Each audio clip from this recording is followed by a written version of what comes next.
Bom dia, igreja, a paz de nosso Senhor e Salvador Jesus Cristo. Nós vamos continuar a nossa lição da semana passada, o salvo e seu relacionamento com a igreja.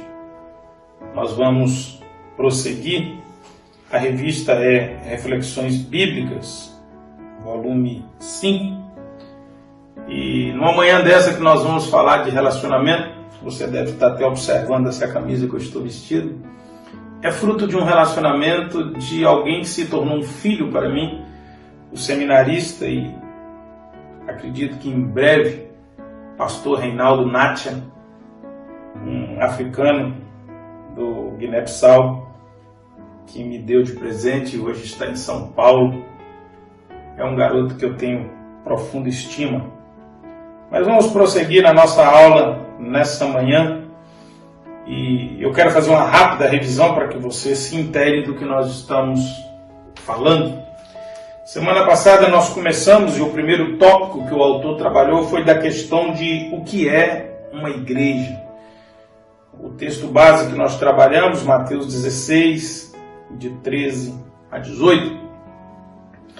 Falamos a respeito do significado de uma igreja local, e vimos ali que a igreja em si, ela é na realidade muito mais um organismo do que organização, e o autor da revista chega a afirmar que a igreja edificada por Jesus não é um templo, não é uma instituição, embora ela possa servir aos meios para os quais Jesus a criou.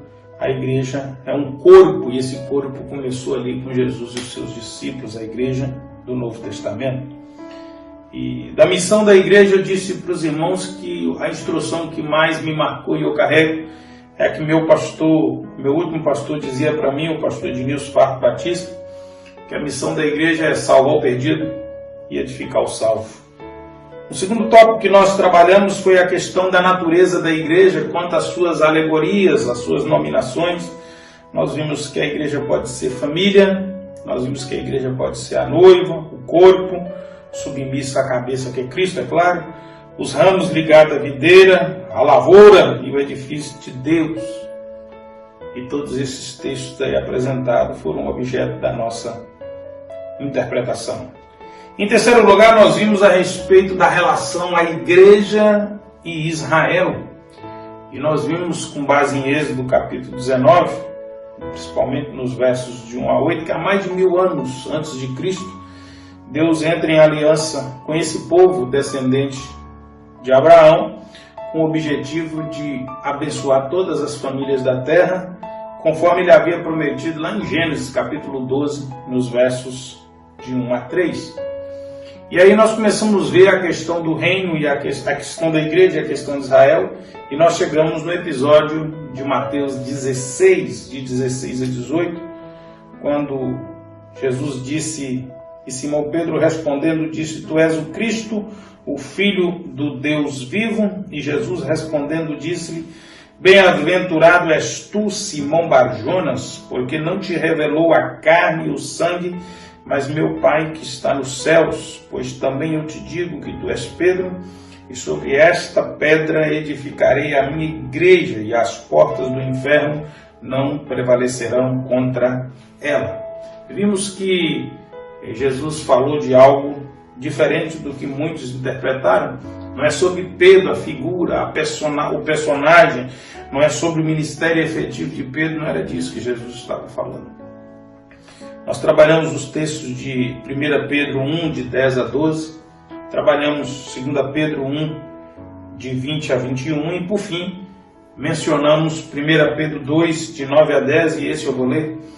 Mas vós sois geração eleita, o sacerdócio real, a nação santa, o povo adquirido, para que anuncieis as virtudes daquele que vos chamou das trevas para a sua maravilhosa luz. Vós que em outro tempo não erais povos, mas agora sois povo de Deus, que não tinhas alcançado misericórdia, mas agora alcançaste misericórdia. E nós vimos então, conforme o autor da revista nos diz, esse texto é um paralelo do que foi afirmado lá em Êxodo 19, 5 e 6.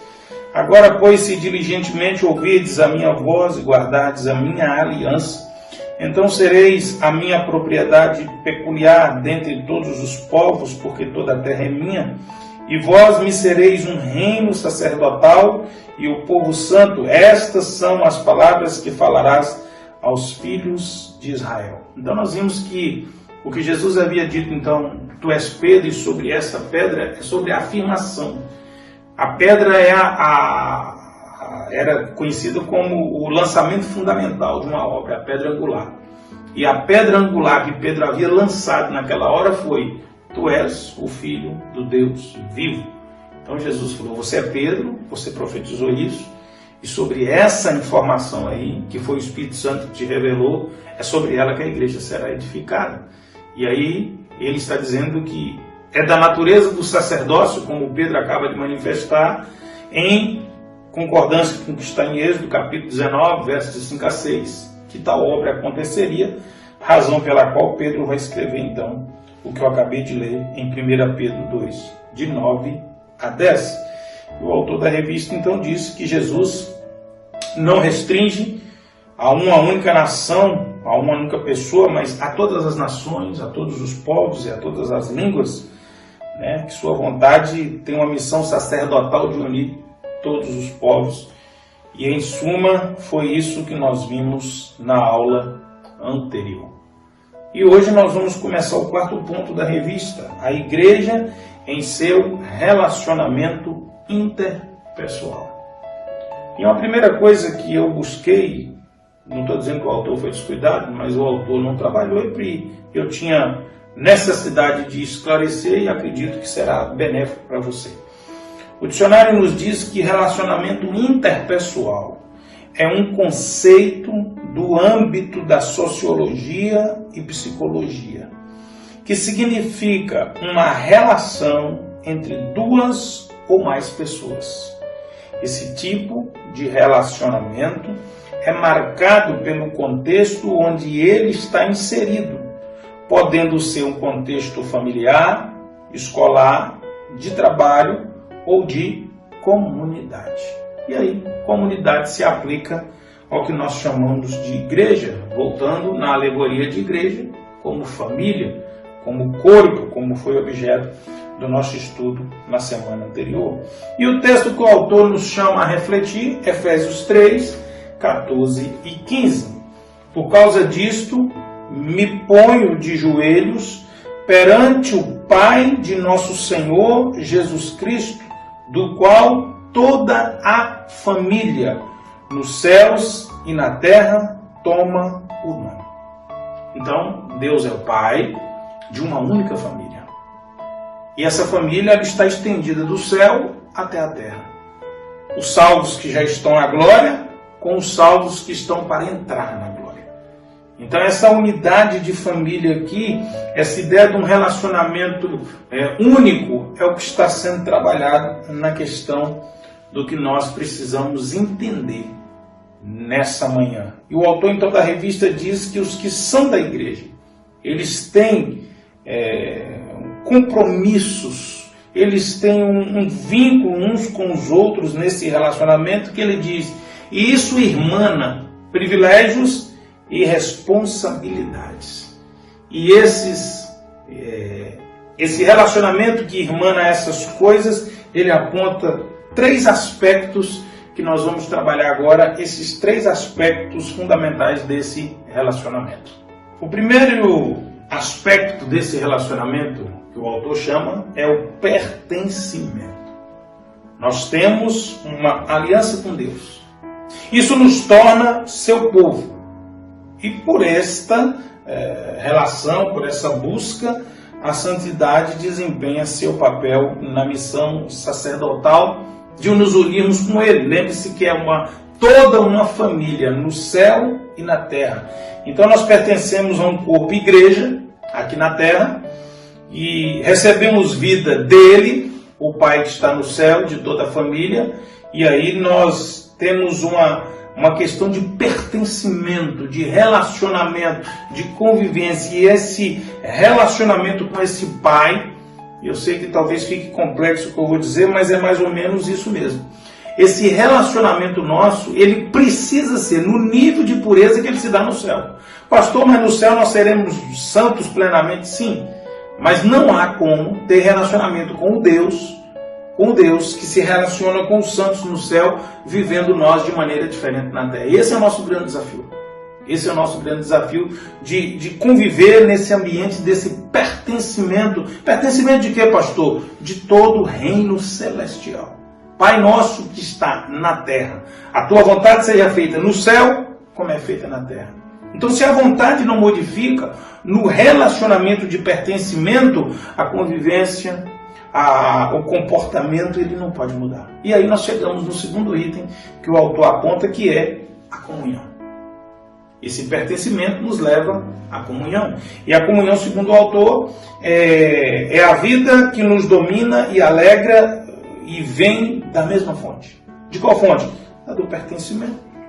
Isso transcende. Não existe comunhão mais sublime do que essa, querido.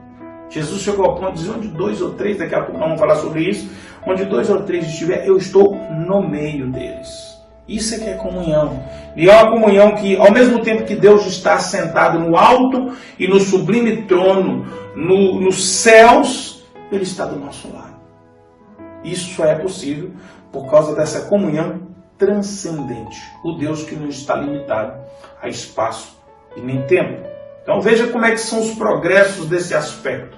Esse pertencimento requer de nós uma comunhão que ao mesmo tempo nos leva a uma responsabilidade, que é o terceiro item. Ou seja, a responsabilidade nossa é pela saúde nossa como igreja da igreja. Eu preciso estar em saúde espiritual e zelar por essa saúde. E como eu vou fazer isso? Contribuindo de muitas formas. E quando possível, obedecendo e cumprindo a missão. Spurgeon dizia que todo cristão é um missionário, a menos que ele seja um impostor. Olha o que Spurgeon dizia. Eu e você fomos chamados para fazer a mesma coisa. A obra missionária de Deus. Anunciar e pregar o seu reino. O cristão que se recusa a fazer isso, segundo o Charles Spurgeon, é um impostor. Ele não é um cristão. Essa que é a responsabilidade. Então nós devemos trabalhar e orar e lembrar que o organismo é vivo. A organização não, ela não tem vida. A vida está no organismo. E como organismo, nós precisamos desenvolver esses 3 aspectos. Aí o autor nos transporta para o texto que ele vai trabalhar essa questão. Efésios 4:6. Um só Deus e Pai de todos, o qual é sobre todos e por todos e em todos vós. Então, a questão do pertencimento fica bem clara aqui agora. É um só Pai sobre todos, por todos e sobre todos. Então, nós precisamos viver isso. E aí eu acrescentei mais um pouco nessa lição, porque eu queria mergulhar um pouco mais sobre o assunto. E aí eu queria trabalhar algumas questões para você. A primeira é que nas relações interpessoais, assim como nas empresas, os relacionamentos têm suas crises, assim como nas famílias, assim como em todo lugar, na igreja não é diferente. E nós não podemos fingir que isso não existe. Eu até coloquei um slide para você, e quando eu falo de dificuldades de relacionamento, não estou falando de divergências doutrinárias ou correntes teológicas, como está aí colocado todos ao redor dessa mesa, não. Eu estou falando de relacionamento, de convivência, da convivência interpessoal. O capítulo 3 das cartas de João, que é um capítulo só, né? Ou seja, a terceira carta de João, que é um capítulo só, ele consegue, num capítulo só da carta, descrever um problema seríssimo. João capítulo 3, capítulo 3 João, capítulo 1, versículos de 9 a 12. Escrevi à igreja, preste bem atenção nisso, mas Diótrefes, que gosta muito de ser o mais importante entre eles. Umas versões dizem que gosta de ter a preeminência, o primado, gosta de ser o privilegiado, o primeiro, não nos recebe. Portanto, se eu for, chamarei a atenção dele para o que está fazendo, com suas palavras maldosas contra nós. Gosta de ter a preeminência e ainda fala mal dos outros. E da liderança dele, porque ele vai ser chamado a atenção. Não satisfeito com isso, ele se recusa a receber os irmãos, impede os que desejam recebê-los e expulsa-os da igreja. Aí a igreja quer praticar filantropia, hospedar os irmãos em casa, os missionários, e agora ele não aceita e quem hospedar está expulso da igreja. Amados, não imite o que é mal, mas sim o que é bom. Aqui não é mal com ele, é mal com o. Não está ligado à malignidade de Satanás, está ligado a mal de maldade humana, de comportamento. Aquele que faz o bem é de Deus. Aquele que faz o mal, agora já é mal com ele, não viu a Deus. Olhe bem isso. Quanto a Demétrio, todos dão bom testemunho dele, inclusive a própria verdade. A palavra confirma. Nós também damos, e você sabe que o nosso testemunho é verdadeiro. No mesmo ambiente, existiam dois líderes. Um com excelente testemunho, um outro com problema seríssimos. A segunda carta de Paulo a Timóteo, no capítulo 4, ele vai avisar o jovem pastor Timóteo que os problemas que ele tinha em Éfeso poderiam ser agravados se ele não tomasse cuidado com um irmão, que para alguns historiadores é o que tramou a emboscada para o apóstolo Paulo ser preso na segunda prisão em Roma. Alexandre, o latoeiro, causou-me muitos males. O Senhor lhe dará a retribuição pelo que fez. Previna-se contra ele, porque se opôs fortemente às nossas palavras. Não aceitou correção, não aceitou a pregação e ainda tramou contra o apóstolo Paulo. Querido, nós precisamos entender que a Bíblia não é um livro de enganos. É o livro da verdade e não esconde a verdade. Nós não precisamos tampar sol com a peneira, não. Os relacionamentos, mesmo dentro da igreja, eles são conflituosos. Eles produzem coisas e aí nós encontramos na Bíblia tantos conselhos para não vingar, para não envolver em contenda, para não deixar brigas prolongarem, cuidado com a divisão. Nós precisamos viver essa realidade e entender que isso é um fato real. Mas também temos coisas boas sendo anunciadas nesse relacionamento interpessoal. Romanos, capítulo 16, versos de 1 a 2. Recomendo-vos, pois, Febe, a nossa irmã, a qual serve na igreja que está em Sencreia, para que a recebais no Senhor como convém aos santos. Ou seja, tem um comportamento de relacionamento interpessoal dos crentes. E a ajudeis em qualquer coisa que de vós necessitar, porque tenho hospedado a muitos, como também a mim mesmo. Irmandade, companheirismo é comportamento de santo, de salvo. É o comportamento natural dos cristãos, mas querido, os cristãos estão deixando de praticar o que é marca do cristianismo, e aqueles que nem confessam o cristianismo que nós dizemos que é o modelo de vida, o praticam com muito mais eficácia. Então é algo que realmente nós precisamos repensar e trabalhar. E aí eu quero lançar mão de um material fantástico da Igreja Assembleia de Deus, uma revista dominical, que, por incrível que pareça, o autor trata num dos capítulos da revista exatamente sobre essa questão das ameaças às nossas relações interpessoais. E ele elege lá duas coisas, e eu quero trazer essas duas coisas, os riscos e as vulnerabilidades do relacionamento. Uma primeira coisa que ele diz que é perigoso nesse relacionamento é o individualismo. É o perigo de pensar só em si mesmo. Tudo orbita em torno de si mesmo. Olha esse slide, que coisa terrível, né? O repórter entrevistando alguém na chuva e ele mesmo sozinho no guarda-chuva e perguntando se o individualismo é uma tendência crescente. E a Bíblia nos ensina a romper com isso. Marcos capítulo 6, versículo 7, chamou a si os 12 e começou a enviá-los a 2 e 2 e deu-lhes o poder sobre os espíritos imundos. A obra de Jesus foi preparada para ser feita pelo menos com 2. Eclesiastes capítulo 4, verso de 9 a 12, são os versos preferidos dos casamentos. É melhor serem 2 do que estar sozinho, porque maior é a recompensa do trabalho de 2 pessoas. Se um cair, o amigo pode ajudá-lo a levantar-se, mas pobre do homem que cai e não tem ajuda a levantar-se.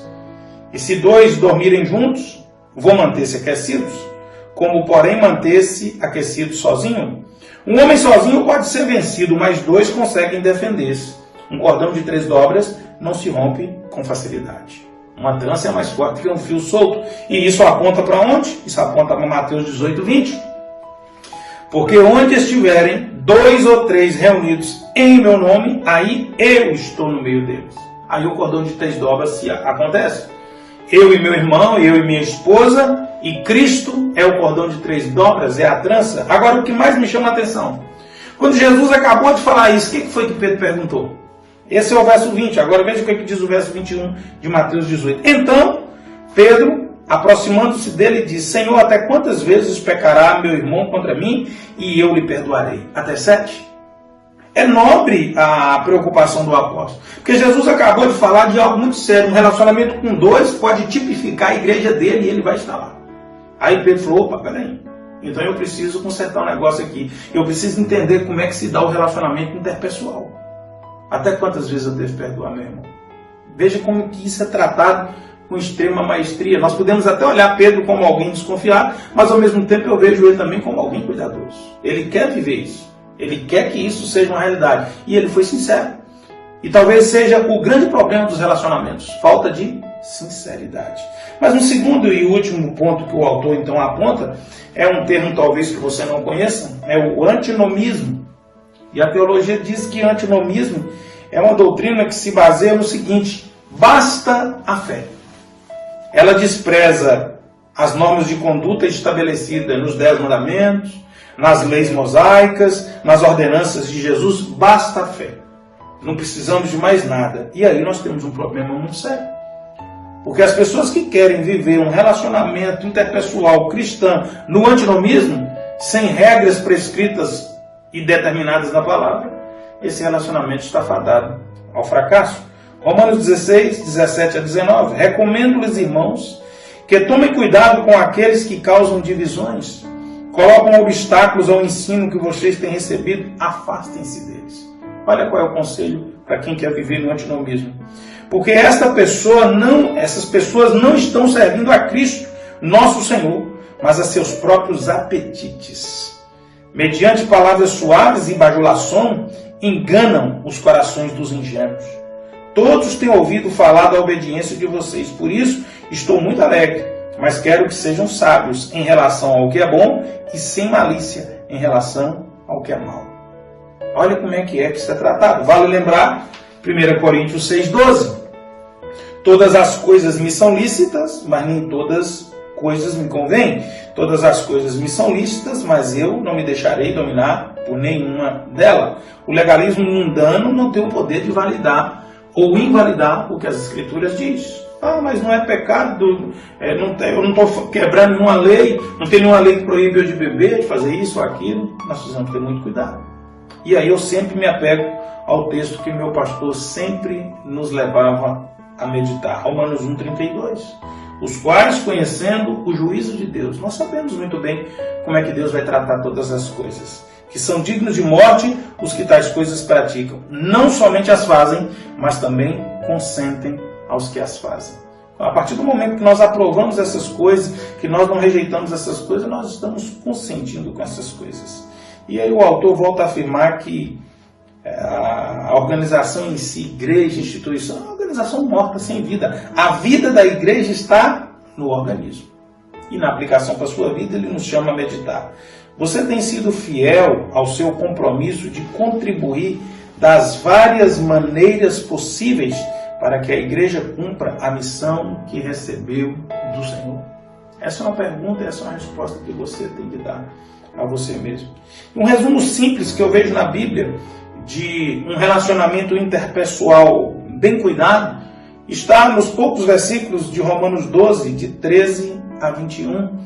E eu quero encerrar essa aula nessa manhã te levando a meditar nesse texto. Compartilhem o que vocês têm com os santos em suas necessidades. Pratiquem a hospitalidade. Se você tem e pode contribuir, dê para alguém que não tem. Se você pode ser hospitaleiro, e hospitaleiro não significa só pôr para dormir na sua casa. Dê água, dê alimento, uma sombra talvez resolva o problema. Então, É um primeiro princípio. Abençoem aqueles que os perseguem. Abençoem e não os amaldiçoem. Seja bênção na vida dessa pessoa. Na primeira oportunidade que tiver, não vingue, seja bênção na vida dessa pessoa. Alegrem-se com os que se alegrem e chorem com os que choram. Esteja pronto para estar do lado das pessoas em qualquer situação. Não é só nos momentos de alegria e de regozijo. Tenham uma mesma atitude uns para com os outros. Não sejam orgulhosos, mas estejam dispostos a associar-se a pessoas de posição inferior. Não sejam sábios aos seus próprios olhos. Não selecione relacionamentos pelos seus interesses e proveitos econômicos, financeiros ou de vantagens. Não retribua a ninguém mal por mal. Procure fazer o que é correto aos olhos de todos. Que tenha aprovação não só dos irmãos, de qualquer pessoa. Façam todo o possível para viver em paz com todos. Amados, nunca procurem vingar-se, mas deixe com Deus a ira, pois está escrito: minha é a vingança, eu retribuirei, diz o Senhor. Pelo contrário, se teu inimigo tiver fome, dê-lhe de comer. Se tiver sede, dê-lhe de beber. Fazendo isso, você amontoará brasas vivas sobre a cabeça dele. Quando você abençoa quem te persegue, quando você faz o bem de quem tem toda certeza de que na primeira oportunidade você faria o mesmo ou pior do que ele fez, vai levá-lo a refletir. E essa reflexão a Bíblia chama de brasas na cabeça. Na linguagem popular nós dizemos: a pessoa esquentou a moringa agora, ficou de cabeça quente. Ou seja, era a hora dele dar a bala de misericórdia, jogar a pá de cal, e ele estendeu foi a mão. Esse é o comportamento certo. E por fim, o verso que encerra o pensamento que eu quero dizer para você: não se deixem vencer pelo mal, mas vence o mal com o bem. O mal aqui é com ele. Não deixe o maligno vencer na situação, no relacionamento interpessoal. Faça o bem vencer. E quando é que o bem vence? Quando a palavra do Senhor, é aplicada integralmente. Que Deus abençoe sua vida nessa manhã. Que Deus lhe dê sabedoria para viver em paz nos seus relacionamentos. Não esqueça de agendar sua ida ao culto essa noite. Recebe a bênção nessa manhã, quero orar por você. Deus, toma esse homem, toma essa mulher que ouviu a palavra do Senhor nessa manhã. O Senhor conhece o coração, o Senhor sabe como é que está o relacionamento dele entre filhos, entre pai, entre esposa, entre marido, entre amigos. O Senhor conhece. E nessa manhã eu te peço que a tua palavra incendeie esse coração e transforme essa vida para o louvor da tua glória, em nome de Jesus. Bom domingo, até logo mais à noite, em nome de Jesus.